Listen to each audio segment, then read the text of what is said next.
Mams, pernah dengar nggak kalau ibu hamil yang kekurangan asam folat dapat menyebabkan cacat pada janinnya? Mau tahu bagaimana selanjutnya? Nonton video berikut ini bersama saya Dr. Dara, saya dokter kandungan dari Rumah Sakit Brawijaya Saharjo.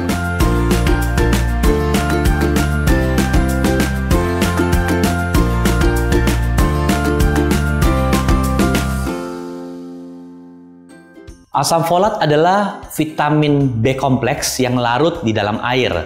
Vitamin ini atau asam folat ini penting buat ibu hamil untuk mencegah cacat tabung saraf pada janinnya dan dia dapat membentuk produksi DNA serta untuk membentuk sel-sel darah merah.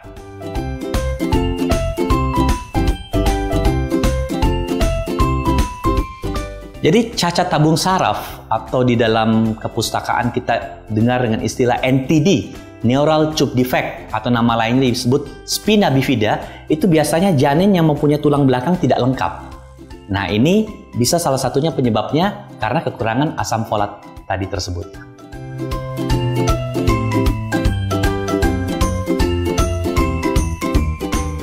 Jadi asam folat idealnya dikonsumsi 2 hingga 3 bulan sebelum rencana hamil. Jadi penting nih mams, karena banyak kadang-kadang mams yang datang ke dokter ketika udah hamil baru minum asam folat. Jadi kalau di sini ada mams yang belum hamil dan rencana hamil, ingat 2-3 bulan sebelumnya sebaiknya sudah mulai mengkonsumsi asam folat. Oke mams, sebelum kita lanjut ke pertanyaan berikutnya, jangan lupa follow Instagram Teman Bumil dan Teman Parenting untuk mendapatkan informasi-informasi seputar kehamilan dan tumbuh kembang anak.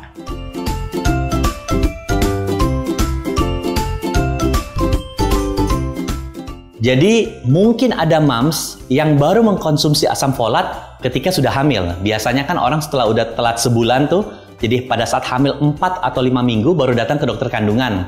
Biasanya baru dokter kasih tuh vitamin-vitamin, salah satunya vitamin asam folat. Nah gimana nih, apakah sudah terlambat? Jawabannya sih sebenarnya ya nggak juga. Karena kebutuhan asam folat itu kan tetap diperlukan oleh tubuh. Asam folat dapat mencegah itu tadi cacat tabung saraf, dapat membentuk produksi DNA, serta pembentukan sel darah merah, jadi tetap diperlukan. Cuman memang harus disadari, ketika sudah hamil, terutama di trimester pertama, kadang-kadang tuh suka ada mual-mual. Nah, dengan mengkonsumsi asam folat, yaitu ada asamnya, kadang-kadang bisa saja pada mams yang sensitif, lambungnya itu bisa menyebabkan muntah. Nah, kalau sebelum hamil dia sudah konsumsi, badannya sudah mulai tercukupi tuh kebutuhan asam folat. Sehingga kalau kira-kira pada saat dia hamil agak keskip minum asam folatnya, ya masih bisa ditolerir lah. Jadi itu pentingnya kita sudah mendeposit atau memberikan tubuh kita atau ibu hamil yang sebelum hamil konsumsi asam folat, supaya pada saat dia hamil dan ternyata dia ada mual-mual berlebihan, tidak bisa konsumsi asam folat, itu masih agak bisa ditoleransi.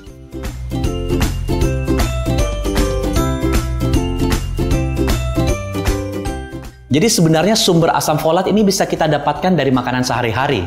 Satu, dari sayur-sayuran hijau, contohnya brokoli, bayam, selada, seperti itu. Kedua, dari kacang-kacangan seperti kacang polong.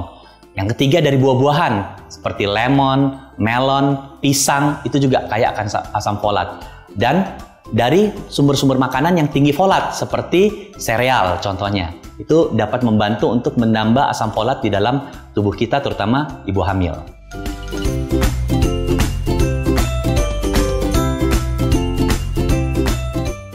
Kebutuhan asam folat ibu hamil itu kurang lebih 400 hingga 600 mikrogram.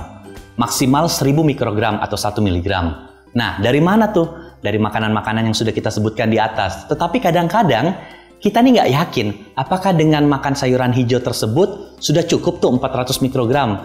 Makanya biasanya dokter memberikan ada suplemen atau vitamin asam folat. Itu sudah ada jumlahnya, rata-rata jumlahnya antara 400 sampai 600 mikrogram. Supaya jika pada hari itu ibu hamil tersebut kurang mengkonsumsi makanan-makanan yang tinggi asam folat, dia minimal dapat dari vitamin yang diberikan oleh dokter.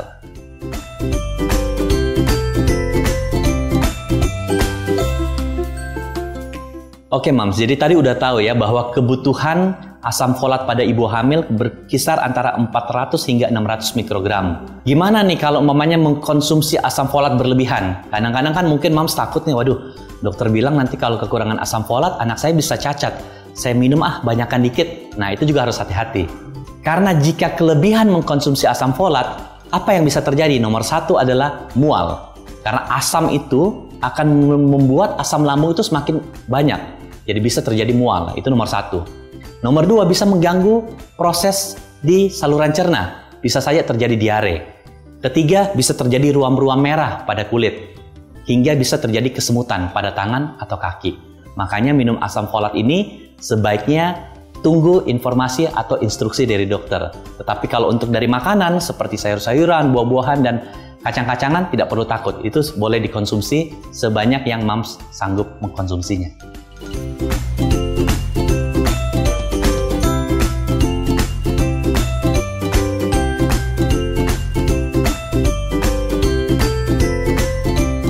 Oke moms, jadi selain asam folat, ternyata ada vitamin-vitamin lain atau suplemen yang lain yang juga tidak kalah pentingnya.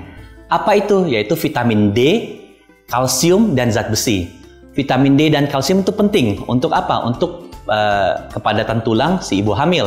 Karena kalsium si bumil ini kan diberikan sama janinnya. Jadi ibu hamil ini perlu kita berikan kalsium dari luar. Bisa lewat vitamin atau minum susu. Dan zat besi. Zat besi kalau orang awam bilang itu penambah darah. Jadi sebenarnya zat besi ini dapat membantu proses pembentukan sel darah merah bekerjasama dengan si asam folat tadi untuk mencegah si ibu hamil anemia. Kalau anemia apa sih bahayanya? Ya salah satunya bayinya bisa kecil. Kemudian pada saat proses persalinan kan pasti terjadi proses perdarahan. Itu akan berbahaya jika ibunya memang sudah kurang darahnya. Nah terlepas daripada itu, kadang-kadang memang dokter memberikan tambahan vitamin yang lain. Apa itu? Contohnya kayak vitamin C. Atau minyak ikan, fish oil ya. Di dalamnya itu ada DHA, EPA, di mana itu semua dapat membantu untuk proses tumbuh kembang otak janin. Oke mams, jadi itu tadi pentingnya asam folat pada ibu hamil. Walaupun harus diingat selain asam folat ada juga vitamin-vitamin lain yang tetap harus dikonsumsi agar kehamilan mams berjalan optimal. Jika mams suka dengan video ini, jangan lupa like, komen, dan share ke mams yang lainnya.